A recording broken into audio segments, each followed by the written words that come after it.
I'm David Stewart, and I'd like to talk to you a little bit about story crafting. That is the art of creating a good story, the art of story writing.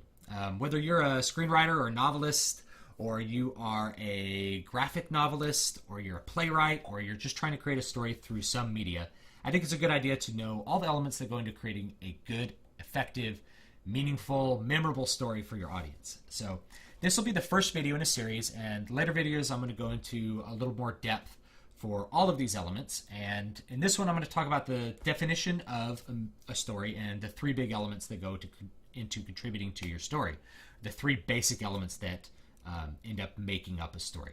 So let's start with the definition. This is a working definition, so I'm happy to distill it a little bit with your feedback. So if you have some ideas to make it more accurate, make it more precise, make it broader perhaps to include more things, please let me know, because I would love to be able to create a more functional and meaningful definition of what a story is. This is one that I just kind of came up with, and I'm not going to say it's the most accurate thing possible, but I am happy to revise it. So here's what it is. A story is an artistic representation of characters acting to resolve a conflict. So it's artistic, meaning it's transmitted through art of some kind. And it's a representation of characters, meaning those characters are not doing this in real life. Like if you have somebody killing someone, they're not actually killing someone. So it's a representation. You have characters. Characters have their own thoughts, ideas, motivations, and they're trying to pursue those. They're acting. That means they're not just kind of rolling through random chance. They're acting, and they're trying to resolve a conflict. They're trying to achieve some goal. So that's what it is. It's a representation of characters acting to resolve a conflict. And I'm happy to work on that definition. With that definition in mind, there are actually three different big elements that go into creating a story. Setting, characters, and finally plot. And plot is the one that we really tend to focus on a lot. And certainly I make objections to lots of different plot moves, but all three have to be present. And really you have to have setting before you have characters. You have to have characters before you have plot. And all three of them have to agree with each other for that story to be immersive and to be coherent. So the first thing I'll talk about is setting. Setting is the most important decision that you can make with your story, because setting is going to determine all the possibilities and all the limitations for what the characters can and can't do when they're acting out the plot. So it's more than just like your scenery and your clothing. So if you set something in 17th century Scotland, it's more than just dudes wearing kilts standing around near, wooden buildings and castles, right? It's going to be all the cultural attitudes that create those characters, the culture of it, the religion. The weather is part of the setting, and the weather determines the clothes, right? And the culture determines the attitude towards clothes, towards marriage, towards relationships, towards sex, everything that goes into culture. All of those attitudes are then going to be impressed upon your characters. Your characters come from their setting. They're not independent of their setting. So in 17th century Scotland, you're probably not going to have too many people who are Taoist. You're not going to have someone just conjure up a Taoist philosophy in 17th century Scotland. Nor if you set something in ancient China are you going to have too many libertarians, right? You're not going to have somebody who is a libertarian in ancient China because there's no philosophy surrounding them that would bring forth that sort of individual set of ideas and those individual moral ethics. And even if they conjured them up, there's so many other cultural pressures that would really repress that you're not going to see libertarians. So the setting is going to really, really confine your story possibilities and your characters' possibilities. Your characters have to agree with their setting. And so the attitudes, the attributes of the characters, those come from the setting just as much as the buildings, the clothes, whatever else you're doing.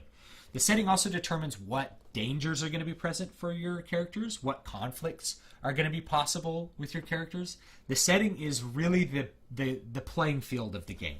So before you play the game, you have to decide what field you're going to play on. And it's a very important decision because depending on the story that you want to tell, it may not be possible to tell it in ancient China or in 1920s New York or in some sort of futuristic fantasy setting. So it just really depends on the story you want to tell, what setting that you want to put it in.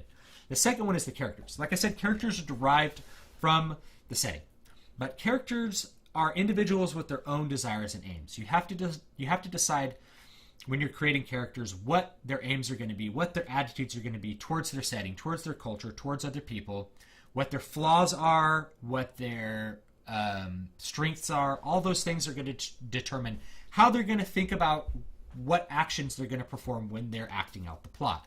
A character who's very weak and timid will not suddenly become very, very brave and attack somebody with a sword unless they've had a long time in the story to build up to that point where they are gaining enough courage or they finally snap and are able to attack someone. So the plot can help characters change, but the attributes that characters start with are important for creating that plot journey. So you have to think about the attributes of your characters within their setting before you even really begin to design the plot, because the plot can only be acted out by the characters, and it can only be acted out according to those characters, not only their capabilities, but what desires they would reasonably have and what things they would reasonably think about. If you're setting your story in ancient China, they're probably not going to conjure up some sort of scientific invention to solve a plot problem. Okay, so you have to think about what your characters can reasonably think up within their setting as well. Now, the other important thing about characters that generates the plot, this is really what generates the plot, are the conflict between characters, because characters have their own goals. Those goals are going to conflict with other characters' goals, and that's where you really get the tension in a story. Is one character's trying to achieve his aims, another character has different aims that conflict with those, or they're trying to prevent the protagonist from achieving their aims, and that's where you get all the conflict and all the different points that are going to create a plot. So characters have to have conflict with other forces opposing them, or they have to have different goals than those forces or the other characters that are opposing them. Those forces can be internal, so you can have like characters that have an internal struggle, like the story of an addict trying to overcome an addiction. That's actually can be a very, very good story and have a big and meaningful impact on whatever you're doing. But it's not going to be one that is necessarily external, but it's still a conflict. Okay. The third thing is plot. Plot is the series of actions, the series of events that bring about the story. It's the quote, the story itself. So it tends to be what people really, really focus on, are sort of the actions of the plot. But a plot can be totally and completely sabotaged by having characters and settings that don't agree with what the plot is doing. So everything that happens in the plot is derived from what the characters are capable of and what limitations the setting has imposed upon those characters. That being said, plot tends to have some sort of structure. It tends to have a structure as a series of events as the characters act out the plot. And those events are usually based around the idea of tension and release, or conflict and resolution. I like to think of tension and release because if you're reading like a horror book or you're watching a horror movie, there's a tension in the anticipation of something bad happening that we really want to be either resolved by something bad actually happening or from like the light being shined into the darkness to show that that wasn't actually a threat. Okay, so with that in mind, a lot of people tend to focus on structure, I think, a little too much. I'm going to show you one thing that I think is quite a common scene in education. Certainly I remember this from growing up. It's like, this is a story structure. You have an exposition. This tells you all about your characters. You have a rising action, whatever that is. There's a climax, and then a falling action, and a denouement. Denouement just means resolution, like the revelation of all the things that really mattered in the story.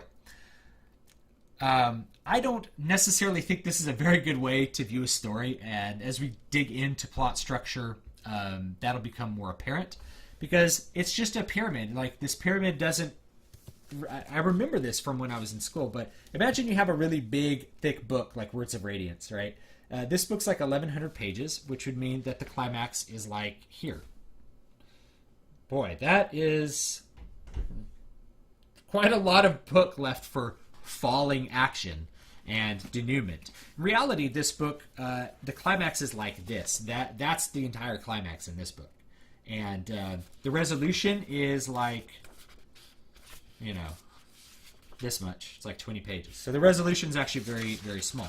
So other people have like revised this this sort of old-fashioned way of looking at a plot. And of course, the rising action, this is like a whole book. Like, what do you do in the rising action? Like, well, I'll tell you. Well, when we dig into it, we'll dig into it a little bit deeper. Here's a little bit more revised version of like a plot diagram where you have an inciting incident that creates the conflict. So the conflict is really, a character has a goal. They're trying to achieve that goal. And the rising action is them struggling to achieve that goal. The climax is am I going to achieve it or not? And the falling action, I don't know what that is, but basically then you have a resolution. You either achieve the action or you fail to achieve the action, and that's the resolution. So this is a little more accurate, but it's still very nebulous. We don't really know what rising action means. Even more nebulous, or I should say, this is really what closer to what it'll look like. You have a bunch of tension and release points, a bunch of obstacles that leads to a climax, and then you finally have a resolution. But if you just Google 3-act structure, you're going to see this same little arc over and over again, right? You have an introduction, rising action, a crisis, and a falling action. The 3-act structure is what a lot of people think movies are written in. And when I talk about movie and screenwriting structure, I'll dispel that myth a little bit. I don't think the 3-act structure exists quite in the way people think it does. I think the 3-act structure is something that is a theory imposed upon art and not art that's derived from theory. That's an important thing to talk about. It's a theory that's imposed upon art, not a theory that's derived from watching art. What that means is that, some things may be 3 acts, and then you're always trying to figure out how that movie fits into a 3-act structure. But in reality, when you're trying to create plot points, you're probably not going to be thinking about 3 acts quite like this. And it's very uncertain just how those 3 acts work. When we get into a little bit deeper into just structure in general, we'll talk about what acts really mean. An act is one way of breaking down the story into sort of sub-conflicts and subsections of action. And that's it. So that's the third thing that you have to think about with plot is structure. But it's certainly not the only thing. Plot is really just characters acting out their goals. So I'll reemphasize, here's those 3 things. Setting, characters, plot. Setting is the world. If you do a fantasy setting, it's the world that you create.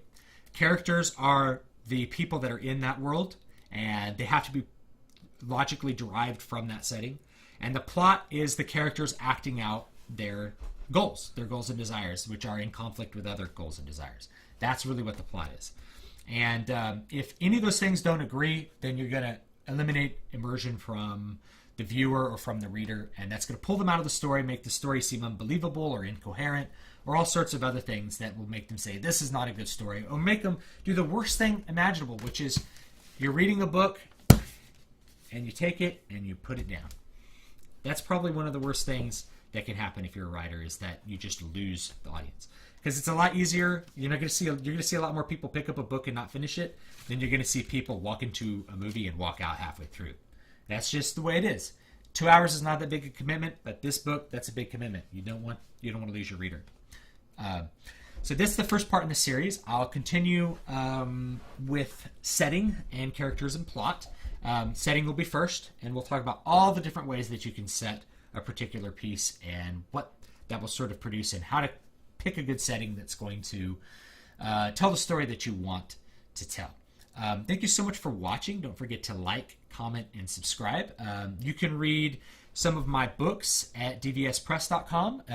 You can see more organization of my music stuff on the channel at davidvstewart.com.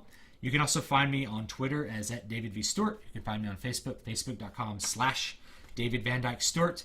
And I am pretty good about responding to messages both in the comments and on the channel and elsewhere. So if you have any feedback, please give it to me. Please let me know what you want to see and what you want to hear. I'm always happy to deliver if I reasonably can. And hopefully we'll have lots of other stuff on the way with this series. I have a nasty habit of beginning series and then taking a long time to finish them because I have so much going on and I have so many other things that I want to accomplish, especially when I'm doing a series about how to play particular things in music. Sometimes it takes me a long time to get back around to looking at that next piece and actually videoing it. That's a weird verb.